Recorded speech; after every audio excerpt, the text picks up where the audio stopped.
Мы встречаемся с министром образования накануне важного праздника – Дня учителя. А это значит, что рабочий день расписан буквально по минутам. Мне всегда было интересно, как проходит среднестатистический, так скажем, рутинный понедельник министра, в данном случае министра образования. Ну, я прихожу на работу в 8 часов каждый день, несмотря на тот понедельник, либо там, будние дни в целом, да. И у нас сложилась добрая традиция здесь, Министерство образования и науки, это утренние планерки с заместителями министра. Да, когда мы при упразднении Министерства профобразования перешли в Министерство образования и науки, и прежний тогда наш министр Егоров Владимир Анатольевич проводил ежедневные планерки, да. Далее, значит, таким же образом традиционно перешло и в мою практику, да, и поэтому каждый понедельник, среду и пятницу мы с заместителями министра обсуждаем важные вопросы, которые необходимо, значит, решать. То есть это формальная такая планерка? Нет. Нет. Это планерка за кофе. За кофе? То есть там никаких, так скажем, наказаний за невыполнение планов и прочего. Нет, мы вместе обсуждаем проблемы, планируем, какие решения принимать, да, и кто в каких мероприятиях будет на этой неделе участвовать. А вы строгий руководитель? Часто ругаете подчиненных? Я могу ругать своих подчиненных у себя в кабинете. Ну, это как часть все-таки... За дело. Часть работы. Да, за дело. И в том числе за дело также хвалить, да, и поощрять.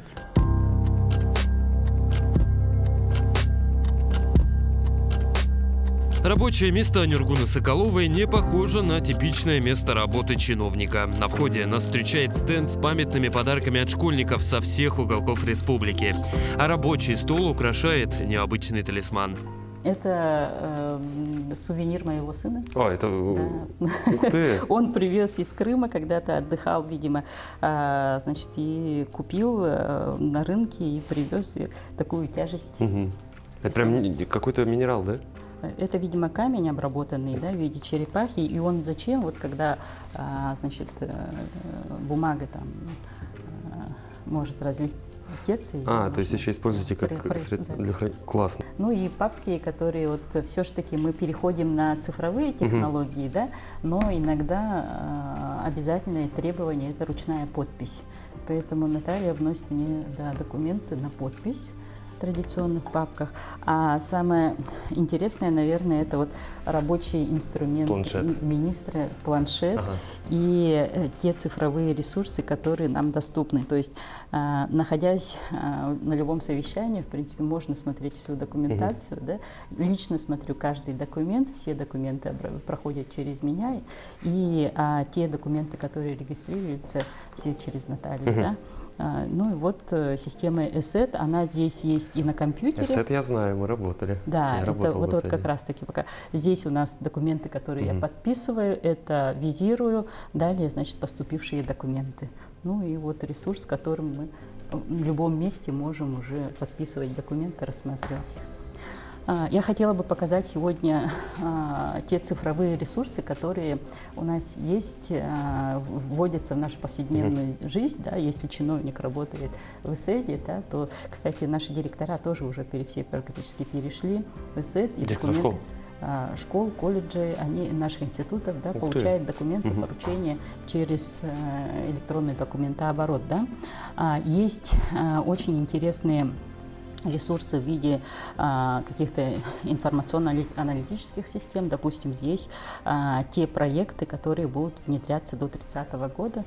Зелененькие, это значит Министерство экономики, финансов и так далее, согласовали. Красненькие, значит, направили на доработку. Так, наверное, новый совсем ресурс, который еще никто, может, и не видел. Ух ты, у нас эксклюзив получается. Вот. Допустим, это наши нововведения для того, чтобы не запрашивать данные у управления образования, школ, да, мы внедряем такие цифровые технологии. Да. Это совсем новый, находящийся на апробации дашборд. да, где мы отслеживаем сдачу статистической отчетности нашими школами. ООО-1 называется, да, это общеобразовательные организации, где они отчитываются. Как вы видите, в систему, это федеральная система, да, если раньше то мы звонили, запрашивали информацию, внесли в систему, нет, да, то теперь в режиме практически реального времени мы видим, какая школа сдала статистическую отчетность, какая нет. Да?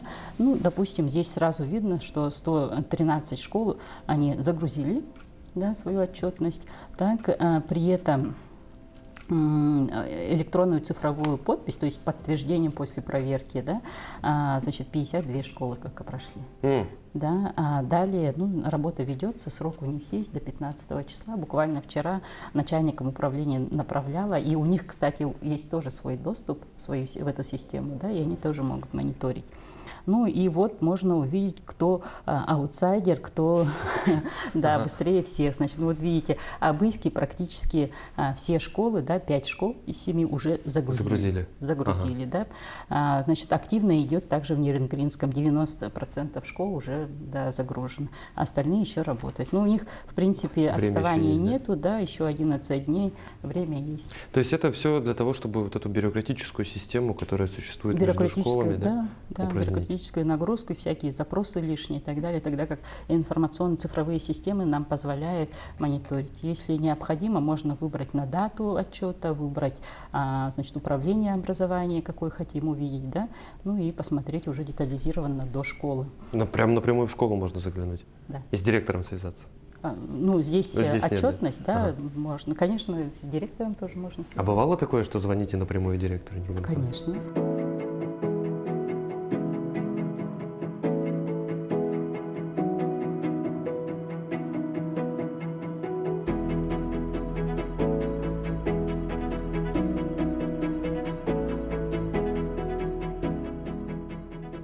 Вы сама мама 2 взрослых детей, уже воспитали действительно подросшее поколение. Если не секрет, какой главный для себя, так скажем, лайфхак в воспитании детей подрастающего поколения вы можете вынести? Чем можно поделиться? Действительно, у меня 2 взрослых детей, значит, дочь старшая, она уже работает, да, а сын студент.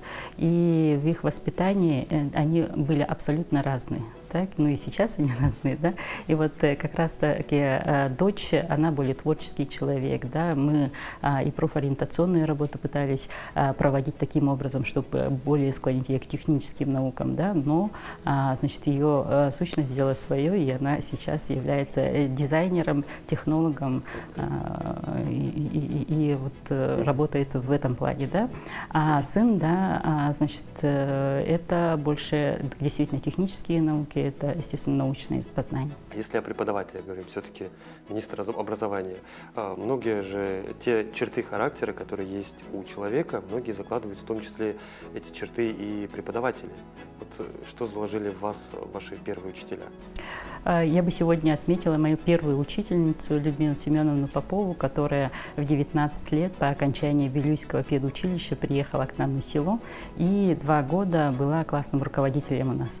В первый класс мы пошли 19 человек, да, и как раз-таки вся база, которую заложила, это вот благодаря Людмиле Семеновне. А потом уже после 3 класса мы перевелись в интернат, Юнкюрская средняя общеобразовательная школа в 7 километрах от нашей деревни. И выезжали в интернат в воскресенье вечером, приезжали в субботу после обеда по окончании обучения. Да? Ну, вот практически таким образом у нас складывался наш учебный процесс и воспитательный. Да, жили также, всякое было в интернате, дружно, играли, значит, ну и группы продленного дня были, да, всегда были заняты, танцевали, пели всем интернатским сообществом. Ну, а в части учебного процесса я всегда хорошо училась, легко давались точные науки, да, и вот как раз-таки математика была базовым, наверное, предметом, где у меня все хорошо получалось, так, и у меня диплом математик-преподаватель. Все-таки хочу спросить, как у профессионала, что первичнее в школе, воспитание или образование? Вот здесь, если по формальным признакам, да, я немножко тут схитрю, да, если мы смотрим закон об образовании, да, то образование – это воспитание и обучение. То есть из этого посыла по определению, да, образование важнее, потому что воспитание совместно с обучением – это составляющая часть образования. Слушайте, интересная формулировка. А у родителей тогда какая роль в этом вопросе? Потому что многие же говорят о том, что вот мы отдали в школу, все, с ребенок с 8 утра, там условно до 3 часов дня, он полностью на плечах преподавателей.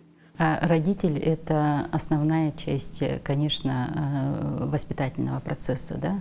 Это очень большая роль и ответственность, да? Поэтому, наверное, мы возвращаемся к такой системе и выстраиваем эту систему совместно с Министерством труда и занятости, да? Когда мы старшеклассников, наших студентов воспитываем уже становиться семьянинами и будущими родителями.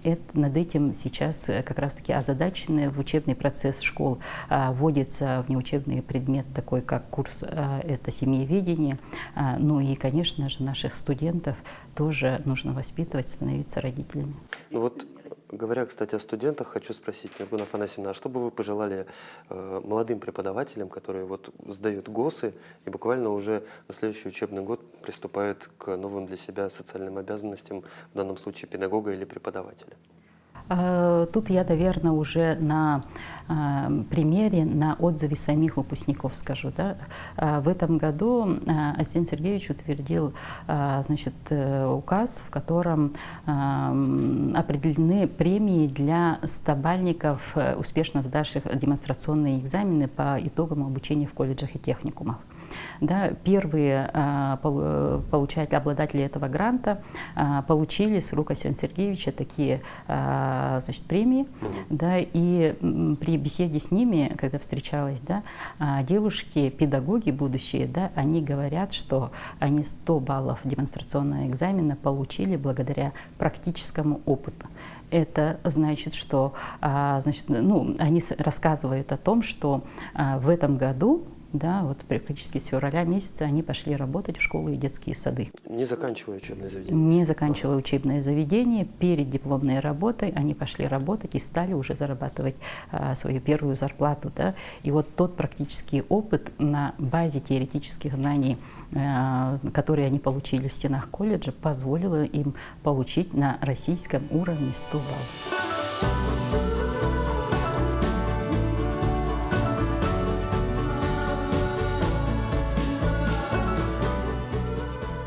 Мы очень много о школах сегодня говорим. Мне кажется, мы немножко даже обделили СПО и высшее учебное заведение. Вы в колледж когда последний раз ходили? И в какой, если помните? А я 2 октября поздравляла всех студентов и работников СПО. Да. И, значит, на прошлой неделе я была в Верхневилюйском техникуме. Как раз, да, и в командировку выезжала в Верхневилюйский район, но обязательно посетила наш техникум. В этом техникуме учатся будущие пожарные, спасатели, да, полицейские. Да, очень интересный техникум, глубинки, ну, находится в селе. Учитывая, да, что еще и сельский техникум. А если вот, можно ли какой-то сегодня техникум в Якутии поставить во главу угла, сказать, что вот тот, на который стоит равняться? У нас несколько таких колледжей, но я бы отметила Якутский медицинский колледж имени Вангродского, да, который, считаю, является образцом, значит, работы среднего профобразования, да, по обеспечению кадрами своей отрасли. Да. Там же даже нет пар, ну, в хорошем смысле этого слова, что дети, студенты там буквально вот как приходят и сразу в профессию. Да. Меня вот что поразило. Дело в том, что медицинские колледжи были переведены под учредительство Министерства образования и науки в 2017 году. До этого они были под ведомством Минздрава. Да? И с тех пор они активно вовлеклись в развитие среднего профобразования, в наши стандарты, в наши требования. Да?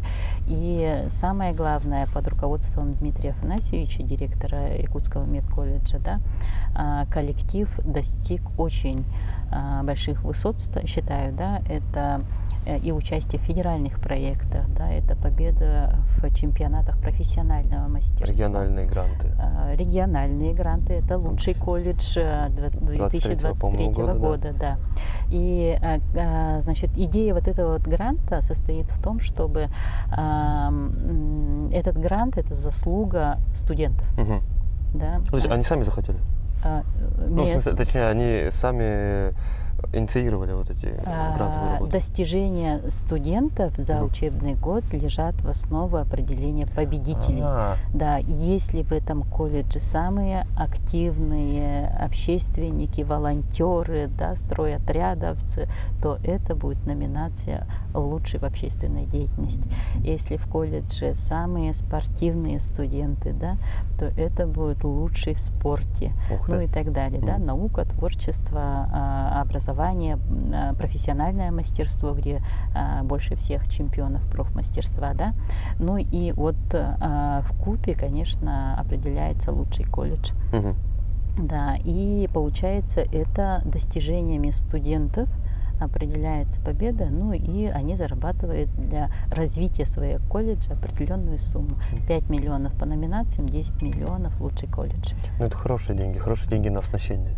И самое главное, да, эти деньги тоже определяют совместно со студенческим советом. То есть студенты сами выбирают размер? Нет, не размер, на что будут тратить. Ну вот открытие этой лаборатории, которая у них была инновационная, анатомическая, насколько понимаю, это тоже инициатива студентов? Инициатива студентов. Более того, за тот же самый грант они еще и оборудовали свою медиа-студию. Да? То есть они теперь могут еще и журналистов воспитывать. Профессиональные камеры теперь, ну не обязательно журналистов. Медицинских журналистов, ну, это может их быть, очень да, мало. Действительно, да. Ну, либо сейчас популярно блогерство, популяризация своей профессии, тоже они активно смогут, да, применять свои полученные навыки. Ну и самое главное, они сейчас, будучи студентами Якутского медколледжа, будут рассказывать о тех мероприятиях и достижениях, и проблемах, да, которые есть у них в колледже, а возможно и в других местах. Да? Будущим студентам своим. Да, да. Это, значит, профессиональное оборудование, которое им пригодится обязательно. Ну, еще, насколько я помню, медицинский колледж также выезжал в Москву, студактив, студенческий совет, значит, приобрели себе красивую форму единую, да, и представили свой медицинский колледж в стенах ВДНХ, значит, на выставке России. И в системе образования, и я уверен, что в государственной службе есть такие своего рода наставники. Вот можно ли кого-то вспомнить, кто был наставником в госслужбе для вас? Абсолютно, да. Это когда меня принимали на работу заместитель министра образования, профессионального образования Альбина Степановна Яустинова, да, которая как раз-таки курировала всю научно-методическую деятельность среднего профессионального образования. Да. Затем это первый заместитель министра Шишигина Феврония Васильевна, которая как раз привила, значит, чтобы при работе мы планировали с прицелом на будущее, стратегически смотрели и не боялись браться за, значит, дела, которые не только республиканского масштаба, да, смело вступали и на федеральные площадки выступлениями, с какими-то инициативами. И вот как раз-таки, наверное, это два наставника, которые в государственной службе помогли мне при становлении. Следующий пункт рабочего дня – в очередной раз отметить заслуги тех, кто посвятил свою жизнь воспитанию подрастающих поколений. Министр отмечает, сегодня задача учителя, педагога не просто передать знания, но и воспитать, поддержать, привить лучшие качества, вдохновить на большие свершения. Какой лучший подарок учителя? Это благодарность учеников и их родителей, наверное, да? Если вспоминают учителя через много-много лет, да, очень, наверное, волнительно. Я в этом году встретилась со своим первым учителем. Это прошло практически 40 лет, да, как мы не виделись. Помнит? Помнит, есть фотографии, вспоминали, да. И... Что рассказывала? Да, она даже вспомнила, что, значит, когда она уже переходила на другую школу, да, учителя, то я пришла к ней домой с мамой, да, и принесла ей подарок. Да, это, насколько я помню, была, значит, вышитая на сукне. По-моему, там был олень бегущий и горы. Да, и вышивка была белым бисером, помню, да, и она говорит, что много лет, да, это как памятный подарок у нее. До сих пор хранится? Да. До сих пор не знаю, но она говорила, что Хранилось. много лет. Да, хранилось. Здорово. А вы были, ну вот мы вчера с вами говорили, что вы очень были ответственным, серьезным да, учеником. ребенком, да, учеником. Никогда не хотелось бунтовать против правил, ну как многие дети делают. Ну в подростковом возрасте на какие-то, конечно, я бунтовала. Это нормально, когда дети через такое проходят? Ну, подростковый возраст у каждого, конечно, по-своему значит, проходит, да, у кого-то с проблемами, кто-то благодаря поддержке родителей, конечно, легко минует это. В том числе и благодаря поддержке педагогов в школах. Да, конечно. Ведь среднее конечно. звено — это же одно из самых сложных как для учеников, так и, я думаю, для учителей.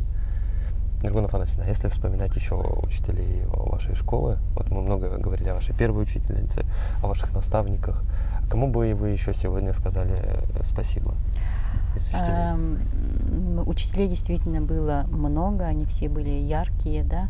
Также, наверное, я сегодня вспомню нашего классного руководителя. Это ваша учительница по английскому? По английскому учительница классного руководителя, это в 10-11 классе. До этого, с 4 класса, у нас был классным руководителем Стручков Иннокентий Александрович, который был учителем якутского языка и литературы. Да, к сожалению, в прошлом году он ушел из жизни, да.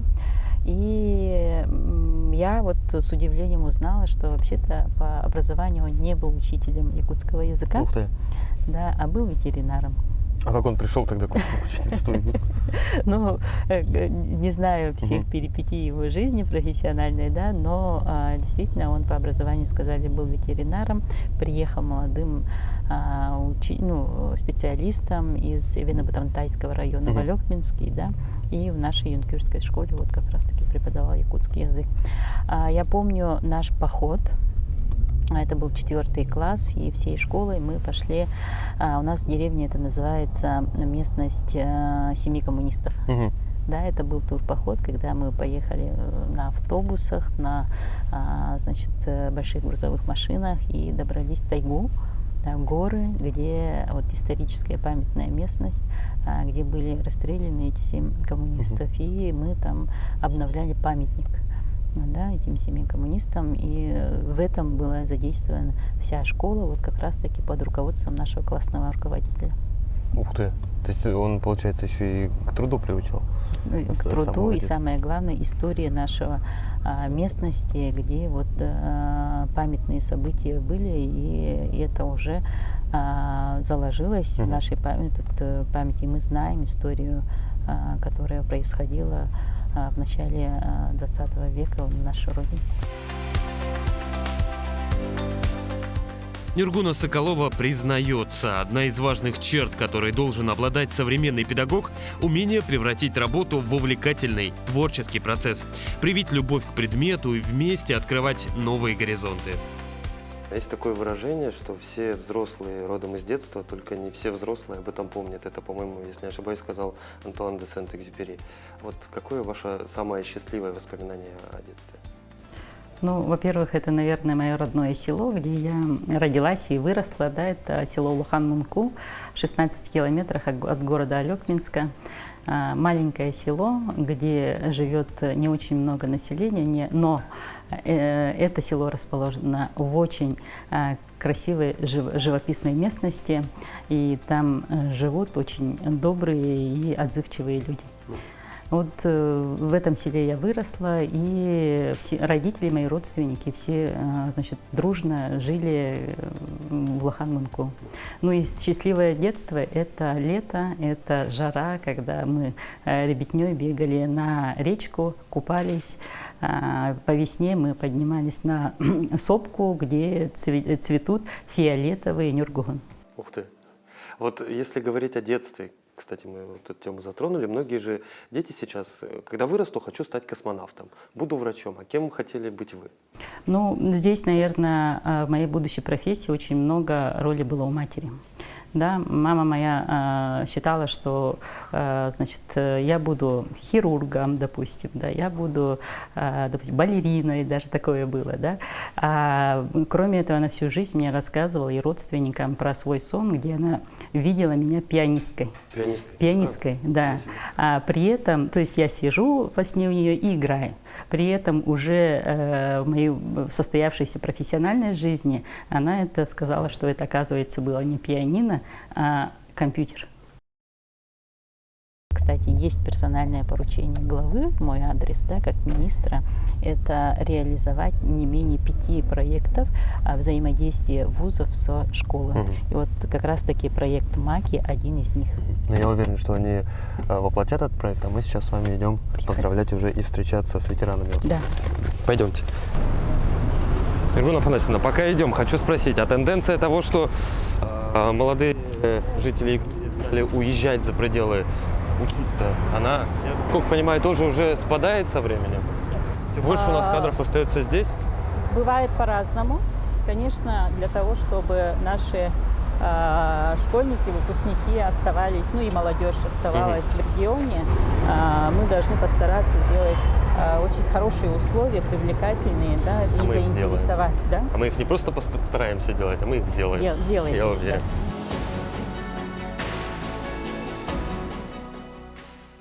Иргуна Афанасьевна, в заключение, раз уж мы что-то пожелали студентам, хочу спросить, а если бы вы оглянулись назад и могли бы пожелать что-то маленькой Нюргуне, что бы вы пожелали? Больше уверенности в себе, наверное, да, потому что, ну, я себя помню очень скромной и серьезной девочкой, да, и больше радоваться и играть, больше творчески подходить и общаться. А Нюргуне из будущего? Можем что-то пожелать? Такую капсулу времени. Капсулу времени? Маленькую капсулу времени. Я бы хотела, да, на старости лет уже, да, значит, заниматься каким-нибудь очень творческим, прикладным делом, делать что-то красивое своими руками. У нас с вами еще есть блиц, в нем всего 4 вопроса. Если бы у вас была возможность провести один день с выдающейся личностью, кто бы это был? Всего один. Владимир Владимирович Путин. Путин. А почему? Ну, это глава нашего государства, и было бы очень интересно провести один день с ними и посмотреть, как он работает, пообщаться, обменяться мнениями. Иргуна Афанасьевна, 3 книги, которые должен прочитать каждый образованный человек. Подчеркиваю, образованный. Образованный. Ну, тут, наверное, или, давайте одну, это сложная тема, давайте одну.